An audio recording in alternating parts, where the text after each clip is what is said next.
महाराज एमती भी परंपरा थी जोटा जयपुर लोक मैंने एवं जाए जानी ना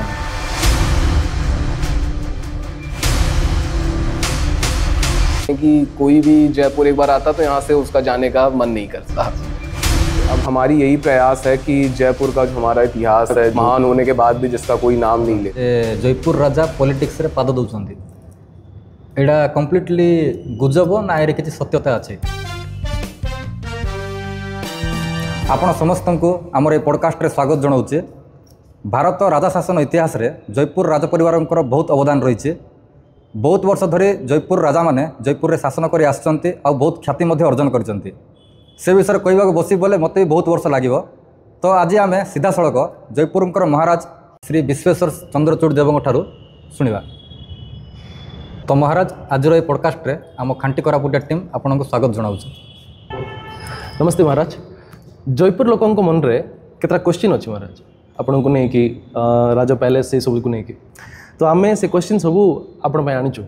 आम आशा करचु जे आपण आमको से आंसर देबे आउ जयपुर लोक को ओडिसा लोक जिते जन देखुचंदी हमर तांको से आंसर देबे। जयपुर राजवंशर इतिहास आउ ओडिसा राज्य रे आर कोन गुरुत्व थिला सी विषय टिके कहबे।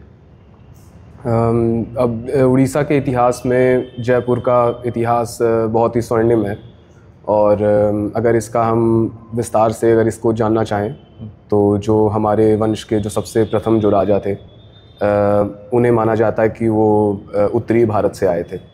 तो जो हमारा फैमिली ट्रेडिशन है उसके अनुसार वो कश्मीर से आए वाराणसी और वाराणसी से वो उड़ीसा की तरफ आए। अब इसमें हमें दो अलग वर्जन मिलते हैं स्टोरी के। तो एक जो हिस्टोरिकल सोर्स है वो ये बताता है कि जो सबसे प्रथम राजा विनायक देव थे वो उस ज़माने के जो उड़ीसा के सम्राट थे कपिलेंद्र देव गजपति, तो उनके सेना में वो शामिल हुए और वो उनके साथ उड़ीसा आए और कई वर्ष उनके साथ रहने के बाद उन्हें नंदपुर भेजा गया। और नंदपुर में उस ज़माने में शिलावंश नाम की एक डायनेस्टी थी। उन्होंने क्या किया कि उन्हें रिप्लेस किया, उनकी जगह ली और फिर वहाँ उन्होंने अपना शासन स्थापित किया। तो इसमें हमें ये भी एक सोर्स है जो कि ये भी कहता है कि उनकी पहला जो विवाह हुआ था वो कपिलेंद्र देव गजपति की पुत्री के साथ हुआ था जो राजकुमारी थी कलिंग की। और दूसरा उनका जो विवाह हुआ था वो नंदपुर के जो शिलावंश के जो राजा थे उनकी बस एकमात्र उनकी पुत्री थी, तो उनसे उनका विवाह हुआ और इस तरह से वो वहाँ का उन्होंने कार्यभार संभाला और वहाँ उन्होंने अपने वंश की स्थापना की। उसके बाद हमें ये पता चलता है कि उन्होंने उनके गजपति के लिए युद्ध लड़े जो उस ज़माने में रेड्डी शासक हुआ करते थे आंध्र प्रदेश के। तो वो बहुत ही ज़्यादा मतलब उनका प्रभाव था आंध्र प्रदेश में, उन्होंने वहाँ के सारे ही राजाओं को हरा दिया था और वो तेलुगु राजा होते थे। तो ये इन्होंने उड़ीसा के जो सेना थी उनके प्रतिनिधित्व में आगे वहाँ जाकर युद्ध किया और उन्होंने रेड्डी शासकों को वहाँ से हटाया और वहाँ तक उन्होंने कपिलेंद्र देव के लिए युद्ध किया। फिर उसके दो राजा जो हमारे आगे के उनके जो पुत्र और जो प्रपौत्र हुए वो दोनों ने युद्ध किया। एक तो कांची विजय जिसका आप सभी उड़ीसा में उसे बहुत ही मतलब फेमस है, पुरुषोत्तम देव का कांची विजय, तो उसमें वो शामिल हुए।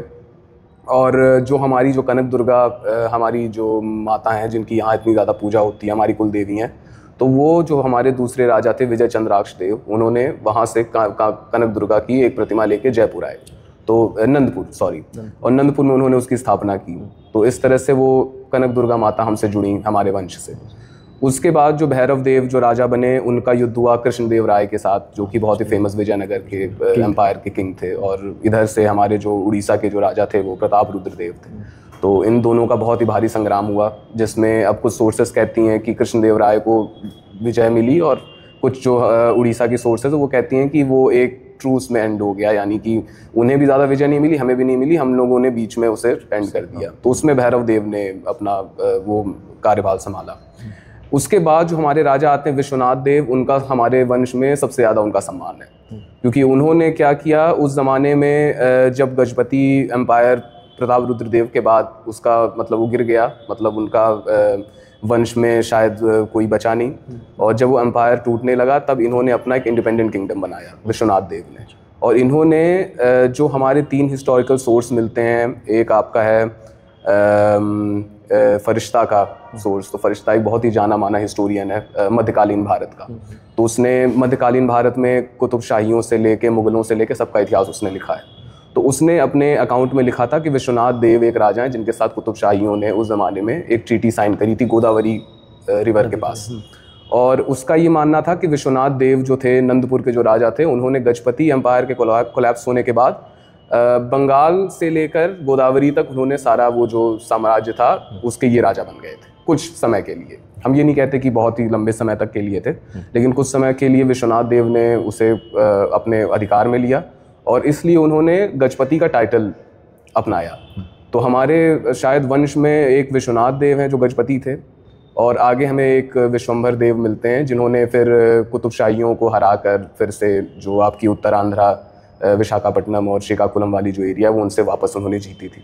तो इसलिए फिर वो दूसरे राजा हुए जिन्होंने गजपति का टाइटल लिया। तो जयपुर का हिस्ट्री अगर हम देखें तो बहुत ही महान इतिहास है, लेकिन उसे कभी किसी ने इतना रिसर्च नहीं की, क्योंकि अब हमारा जो रीजन है हमारे यहाँ इतना उसका मतलब इतने ज़्यादा रिसर्चेस नहीं हैं। जो हमें थोड़े बहुत जो हिस्टोरिकल जो किताबें मिलती हैं वो या तो आपकी पुरी और कटक के जो पुराने अकाउंट्स हैं वो मिलते हैं, और बाद में शायद 1 या 2 हिस्टोरियंस ने ट्राई किया था बुक लिखना, लेकिन उसके बाद फिर कभी ऐसा कोई इतिहासकार नहीं हुआ जिसने पूरा मतलब ज़्यादा एक्सटेंसिव रिसर्च करके और सारी चीज़ें अपने हिसाब से डालना। तो ये अब हमारी यही प्रयास है कि जयपुर का जो हमारा इतिहास है, जो जिसको इतना महान होने के बाद भी जिसका कोई नाम नहीं लेता, तो हम भविष्य में चाहेंगे कि लोग और ज़्यादा इसमें रुचि लें हमारे यहाँ के इतिहास में और इसको पब्लिश करें बुक्स में और आर्टिकल्स में। जयपुर संस्कृति परंपरा जोटा कि आगुरी चली आसी से आपण मानकर जो भूमिका रही ताको केमती कौन बढ़ेबे, तार संस्कृति को केमती मेंटेन करेंगे, सेटा कौन रही?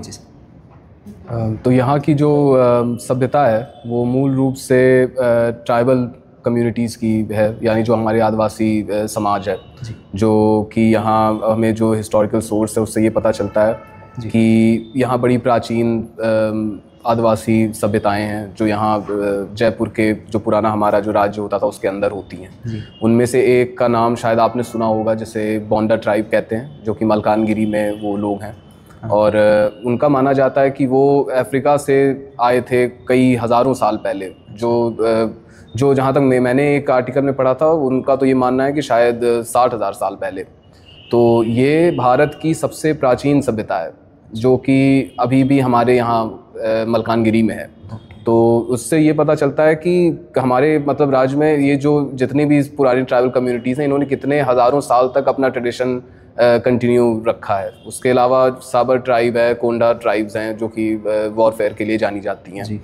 तो इन सब ने सबसे पहला तो योगदान इनका ही है कि इन्होंने इतने हज़ार वर्षों तक अपना जो सभ्यता है उसे बचा कर रखा।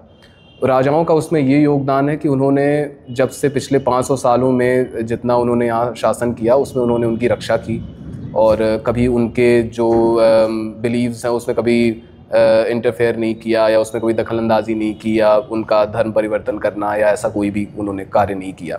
वो जो कर रहे थे उन्होंने उसको ही कंटिन्यू रखा और उनको प्रोटेक्शन दी कई जो बाहर के आने वाले जो आक्रांताई होते थे, इन्वेडर्स होते थे उनसे। और जो हमारी जो सेनाएं होती थी उसमें भी मूल रूप से सबसे ज़्यादा ट्राइबल और आदिवासी कम्युनिटी के लोग ही होते थे। उसके अलावा फिर बाकी जो वर्ण जो हमारे होते हैं वो सब भी उसमें होते थे, क्षत्रिय, ब्राह्मण और ये सब सारे वर्ण भी। तो मैं तो यही मानूंगा कि सबसे पहला तो इनका योगदान है, और हमारा योगदान इस ट्रेडिशन को प्रिजर्व करने में यही है कि हमने इनकी इतने सालों तक इनकी रक्षा की और उन्हें सब हर तरह के इन्वेडर्स से इन्हें बचाया। अच्छा, तो महाराज जयपुर राजवंशर एमती कौन सब समय थिला जोटा मन पड़े एवं भी आपन को प्रोत्साहित करे, उत्साहित करे? वैसे कई क्षण थे हमारे इतिहास में, जिसका सबसे पहला मैं मानता हूँ वो क्षण था विश्वनाथ देव गजपति का जब शासन जो शुरू हुआ, क्योंकि वो जो सबसे पहले राजा थे जिन्होंने एक इंडिपेंडेंट सॉवरेन किंगडम को इस्टेब्लिश किया। उसके पहले तक हम गजपति और उनके अंडर होते थे, लेकिन उनके बाद से जयपुर पहली बार एक इंडिपेंडेंट किंगडम बना, और उसके बाद उन्होंने जो उनके बाकी आगे के जो वंशज आए उन्होंने भी उसे कंटिन्यू रखा। हमने कुतुब शाहियों से जो गोलकोंडा के सुल्तान हैं उनसे युद्ध किया, मुग़लों के जो सूबेदार थे उनसे युद्ध किया, उन्हें भी हराया, मराठाओं से युद्ध किया, जो आपके निज़ाम है हैदराबाद के और जो फ्रेंच फोर्सेस हैं, फ्रेंच ईस्ट इंडिया कंपनी, तो इन सभी लोगों को हम जीतते गए, लेकिन एंड में हमने ब्रिटिश जो थे उनसे हमें हार का सामना करना पड़ा। और उसके बाद ही ये जो जयपुर है वो एक इंडिपेंडेंट किंगडम से ब्रिटिश की ज़मींदारी बन गई, जिसे हम एस्टेट भी कहते हैं। तो एक तो ये क्षण हुआ, और दूसरा मैं मानूँगा महाराजा विक्रमदेव का जो शासन था, जिन्होंने जो प्रथम विक्रमदेव थे, उनका जो शासन था उसमें उन्होंने 3 लोगों से 3 अलग अलग आक्रांताओं से उन्होंने युद्ध किया। एक तो उनका मराठाओं से युद्ध हुआ बस्तर वाले क्षेत्र में, एक उनका युद्ध हुआ निज़ाम जो थे हैदराबाद और फ्रेंच ईस्ट इंडिया कंपनी थी उनका युद्ध हुआ मलकानगिरी वाले क्षेत्र में। और जब ब्रिटिश से इनका हुआ विशाखापट्टनम वाली एरिया से ईस्टर्न साइड से, तो उन्हें हार का सामना करना पड़ा। लेकिन ओवरऑल अगर हम देखें तो उनका भी जो काल था वो बड़ा महत्वपूर्ण था। महाराज जयपुर राजवंश रे एमती तो बेसी परंपरा थिबो, हेले एमती भी परंपरा थिबो जोटा जयपुर लोक मैंने एबे जानी नांती, जोटा आपण छोट बेले देखि आस्थिबे कि होउथिला राजवंश रे, सेमती को परंपरा विषय रे हमक कोंदो आगु को बंचे रखिया चाहते सी विषय टी कोंदो। तो हमारे परिवार में ऐसे कई पुराने ट्रेडिशंस हैं जिन्हें हमें बचपन से ही सिखाया जाता रहा है। तो उनमें से कुछ ट्रेडिशंस ऐसे हैं जो कि लोग देखते हैं, एक दशहरा है और रथ यात्रा है, और ऐसे और भी कई ऐसे जो ट्रेडिशंस हैं जो कि हम बाहर लोगों के साथ सेलिब्रेट करते हैं या उनके साथ मिलकर करते हैं। लेकिन जो हमारे फैमिली के जो कुछ अपने ट्रेडिशंस हैं वो है, एक तो जो पितृ पूजा होती है दिवाली की, जिसमें हम लोग एक बैम्बू का एक शाफ्ट जैसा बनाते हैं, उसमें सारे दिया से उसे दीपक से सजाते हैं, और उसमें हम अपने एंसेस्टर्स को एक तरह से गुड बाय करते हैं। जो आप पितृपक्ष के बाद उनको जो आए रहते हैं एंसेस्टर्स, उनको हम वापस भेजते हैं। तो वो एक ट्रेडिशन है जो कि बड़ा यूनिक है। एक दूसरा ट्रेडिशन है मकर संक्रांति का, जो कि 14 जनवरी को पड़ती है हर साल। तो उसमें सूर्य देव की पूजा होती है, तो वो भी हमारे फैमिली में बड़ा महत्वपूर्ण है। और लेकिन वो एक ऐसा फेस्टिवल है जो कि हम प्राइवेटली मनाते हैं, उसमें मतलब हमें अपने से पूजा करनी रहती है, और जो हमारे जो और भी रिचुअल्स हैं वो सब हम फॉलो करते हैं। तो ये जो पौष का महीना होता है, जो कि मार्गशीर्ष मंथ के बाद आता है हमारे हिंदू कैलेंडर में, विक्रम संवत कैलेंडर में। तो इस महीने में जो हमारा पूर्वी द्वार है, ईस्टर्न गेट जो है, उसको जिस तरह से उन्होंने डिज़ाइन किया है, उसमें इस पूरे मंथ में जब सूर्य भगवान उदय होते हैं तो वो जो सर्कल्स है उससे ऊपर जाते हैं। तो एक मोमेंट ऐसा आता है कि आपको लगेगा कि सूर्य बिल्कुल उस गेट के जो सर्कल है उसमें जैसे उसी में स्थापित हो गए। सेटा किए करथिला सर बनेथिला किए सेटा? अब ये तो उस ज़माने के या तो राजाओं का, जो राजा थे उस ज़माने में, उनका विजन होगा, या फिर जो ज्योतिष होंगे या फिर आर्किटेक्ट होंगे, उन लोगों ने अपना ऐसा दिमाग बना के ऐसा डिज़ाइन किया होगा। लेकिन वो मुझे भी बड़ा आश्चर्यचकित में हो गया, क्योंकि हमारे जो ट्रेडिशन है उसमें पौष का मंथ बड़ा स्पेशल मानते हैं। पौष में सूर्य देव की पूजा होती है, तो उसमें उसी मंथ में बस आपको वो उस जगह से उदय होते दिखे। जयपुर रे शिक्षा, सामाजिक कल्याण और लोकंकर जो जीवन जीविका अच्छी, ताहरे राज परिवार भूमिका कौन अच्छी?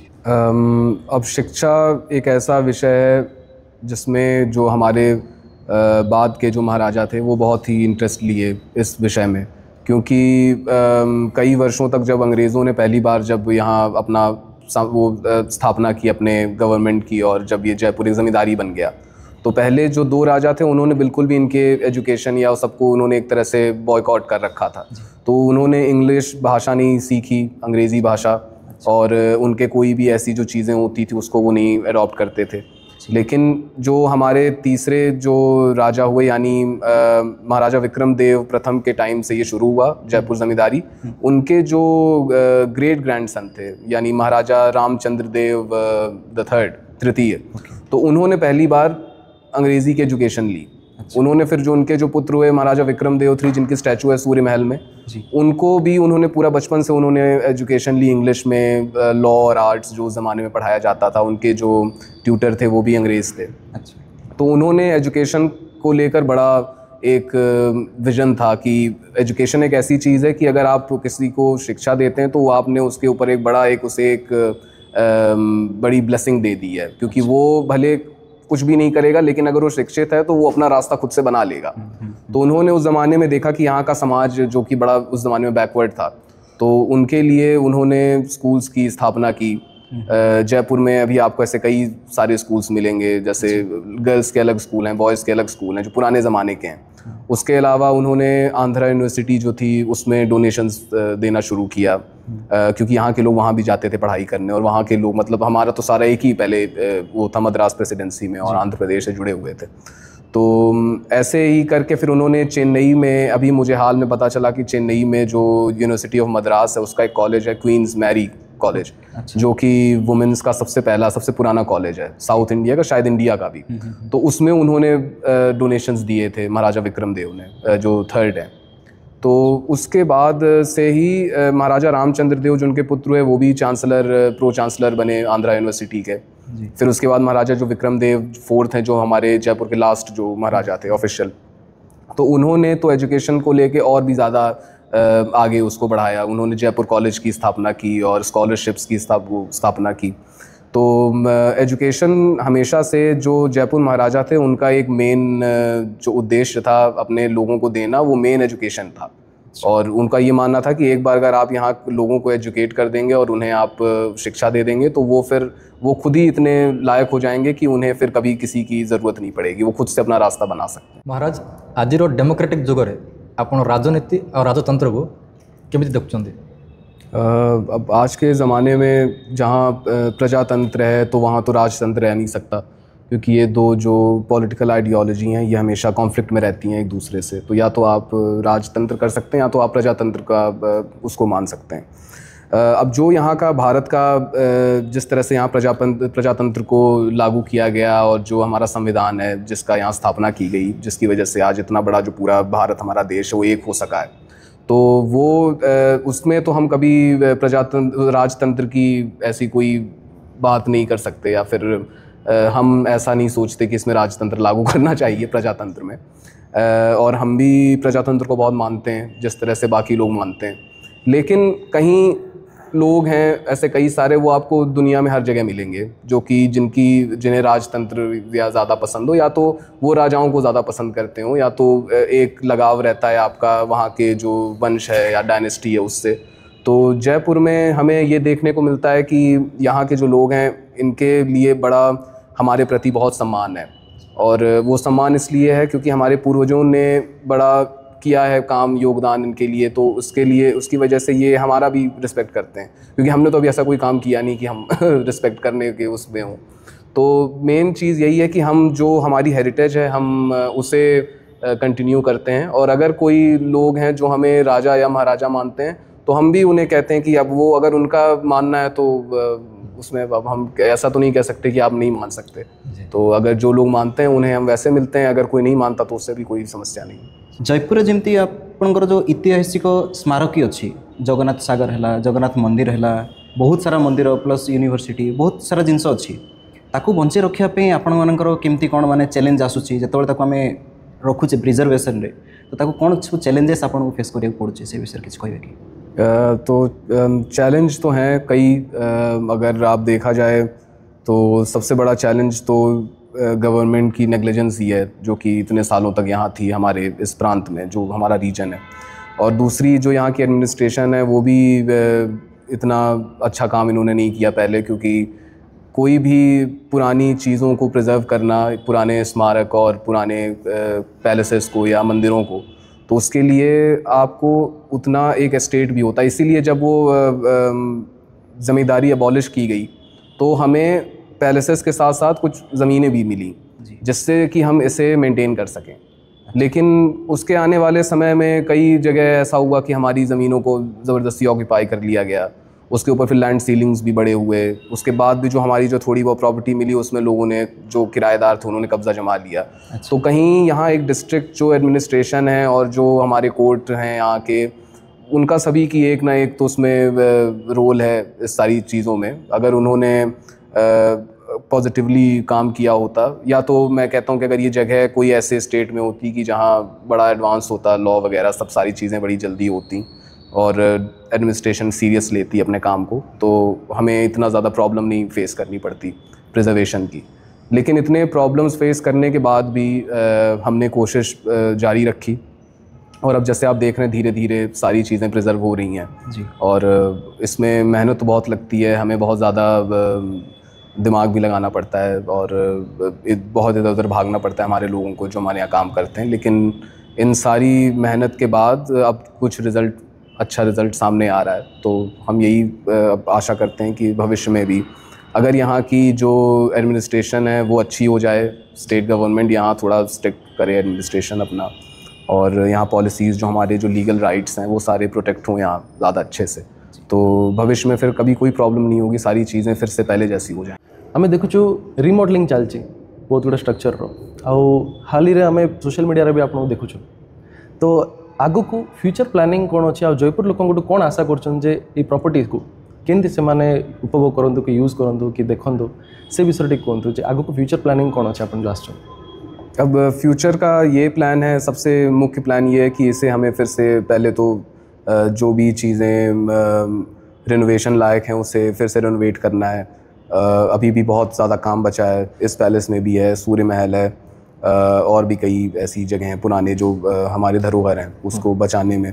तो ये सब तो अभी हमारा मेन उद्देश्य यही है कि हमें इस सब को हम पहले प्रिजर्व करें। जब ये एक बार सब कुछ बन जाएगा तो सूर्य महल में हमारा प्लान है कि हम वहाँ एक म्यूज़ियम जैसा कुछ करें जिसमें कि जयपुर के लोगों को गर्व फील हो, वहाँ वो जाएं और अपना जो इतिहास है उसे देख सकें, और ऐसा म्यूज़ियम बनाएं कि जिसमें बाहर के लोग भी आएँ, विदेश के, देश के, हर जगह के लोग, वो आके यहाँ की हिस्ट्री को मतलब उन्हें किसी गाइड की ज़रूरत ना पड़े, वो अपना देख के म्यूज़ियम से ही उन्हें अपनी पूरी हिस्ट्री हमारी पता चले।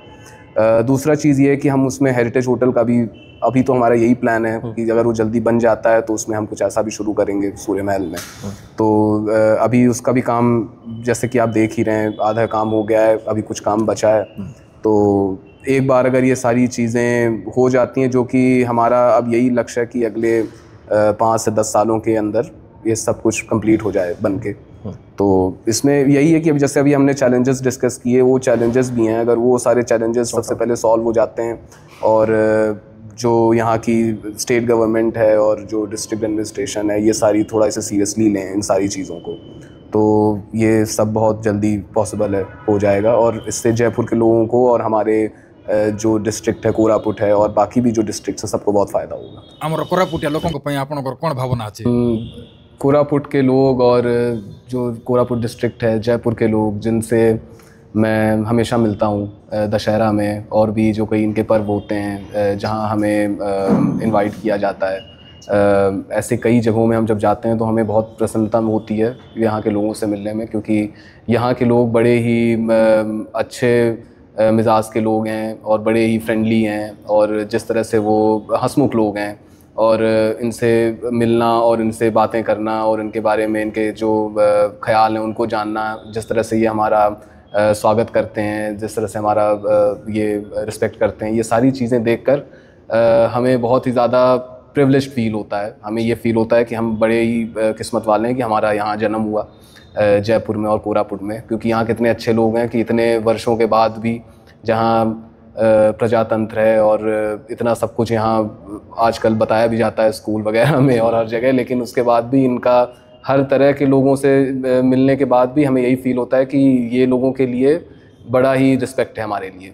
और उसके साथ साथ ये जिस तरह से अपने पर्व वगैरह मनाते हैं, जिस उत्साह के साथ, इनके जितने भी आपके आदिवासी भी पर्व हो गए और जो हमारे जो हिंदू समाज के जो पर्व हैं ये हो गए, हमेशा यहाँ कुछ ना कुछ एक सेलिब्रेशन होती रहती है जो हमारे कोरापुट डिस्ट्रिक्ट है और जो है जगह हैं हर जगह।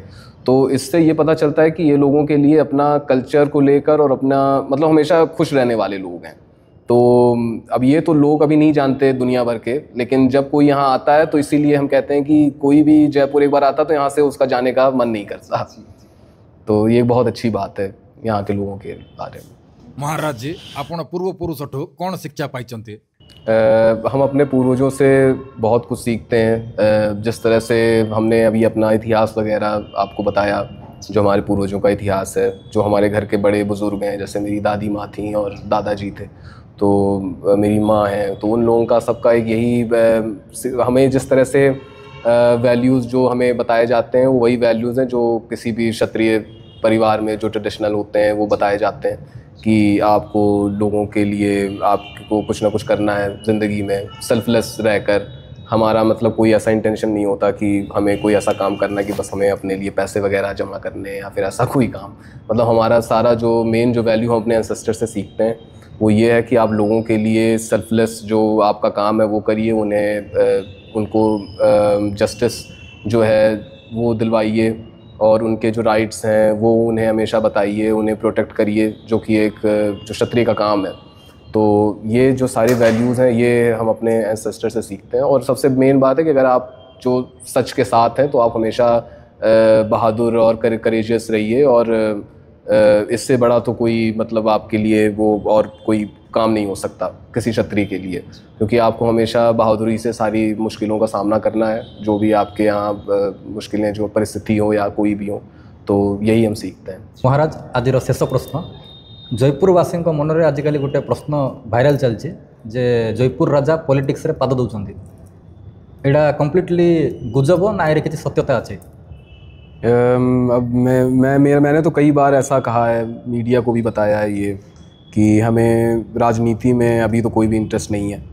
अब भविष्य का तो हम नहीं बता सकते कि क्या है, लेकिन जहाँ तक मेरा जो आइडियोलॉजी है, मेरा यही मानना है कि पॉलिटिक्स आप ऐसी जगह ही कर सकते हैं जहाँ की आपका जो सिस्टम वगैरह वो भी अच्छे से चल रहा हो, जहाँ की आप कुछ अगर बनते भी हैं तो आप कुछ कर सकते हैं। तो अभी तो जिस तरह से मैं यहाँ की अभी जो सिचुएशन मैंने देखी है, तो मुझे लग रहा है अभी यहाँ काफ़ी इम्प्रूवमेंट की ज़रूरत है फ्यूचर में भी। तो अभी हमारा यही है मेन उद्देश्य कि हमें लोगों के लिए काम करना है, और मेरा ये मानना है कि अगर मैं लोगों के लिए कुछ करना चाहता हूँ तो उसमें पॉलिटिक्स में जाना कोई ज़रूरत नहीं है इतनी। मतलब हम अगर लोगों के लिए कुछ करना चाहते हैं तो अभी हमने एक चैरिटेबल ट्रस्ट का एक चैरिटेबल फाउंडेशन है, उसकी शुरुआत की है। तो उससे हमारा आने वाले समय में यही उद्देश्य है कि हम जगह जगह जाके लोगों की हेल्प करें, और इसके पहले भी हम लोगों की हेल्प करते आए हैं। अगर हमारी जो हेरिटेज है उससे अगर हमें प्रिजर्व करना है, वो अगर काम हो तो ऐसे जो भी आगे आने वाले शिक्षा के जो फील्ड है या एजुकेशन में, उसमें अगर किसी का हमें हेल्प करना है तो हम यही काम कंटिन्यू करके रखना चाहते हैं।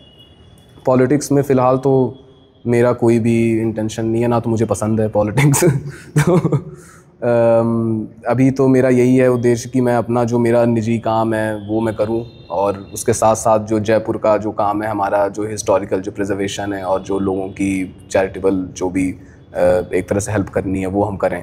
तो हम अभी उसमें ही खुश हैं। इतिहास वर्तमान आ तंगर भविष्यतर योजना विषय कथा हेलु, आमको तंगर मूल्यवान समय देथिले, सेतिपई बहुत बहुत धन्यवाद देवी आम टीम तरफ। आमर गोटे पर्सनाल क्वेश्चन थिला, आपण आम खांटी कोरापुटिया चैनल विषय के भी आगु शुणी कि किसी वीडियो फीडियो देखछन जदि, तो आम विषय आपनकर कौन भावना अच्छी ठीक कहिए? अब मैंने तो आपके चैनल की बहुत वीडियोस देखी हैं यूट्यूब में। अब मुझे जो पता चला, इसीलिए मैंने आप लोगों को एक बार जब मुझे इन्फॉर्मेशन मिली कि आप लोगों ने मेरे साथ पॉडकास्ट करना है, तो मैं बिना कुछ सोचे मैं राज़ी हो गया, क्योंकि आप लोगों की जितनी भी कॉमेडी वीडियोस हैं और भी जितनी जो आप लोग बनाते रहते हैं, कंटेंट जो आपका है बहुत ही अच्छा है, और इसे बस यहाँ ही नहीं बल्कि पूरे उड़ीसा में भी बहुत लोग पसंद करते हैं। तो मेरी यही आशा है कि आप भविष्य में आपका चैनल और भी ज़्यादा बड़ा हो, क्योंकि अगर आपका चैनल बड़ा होगा तो वो हमारे लिए भी बड़ा गर्व का विषय होगा कि खांटी कोरापुटिया हर जगह पॉपुलर हो रहा है, बस उड़ीसा में नहीं बल्कि और भी प्रांत में और भी जगहों में आपके और भी सब्सक्राइबर्स बढ़ें। यही मेरी आशा है, और मेरी लोगों से भी यही गुजारिश है कि आप इनके जो चैनल है उसे सब्सक्राइब करें और इनके कंटेंट को और ज़्यादा वायरल करें। धन्यवाद। ठीक।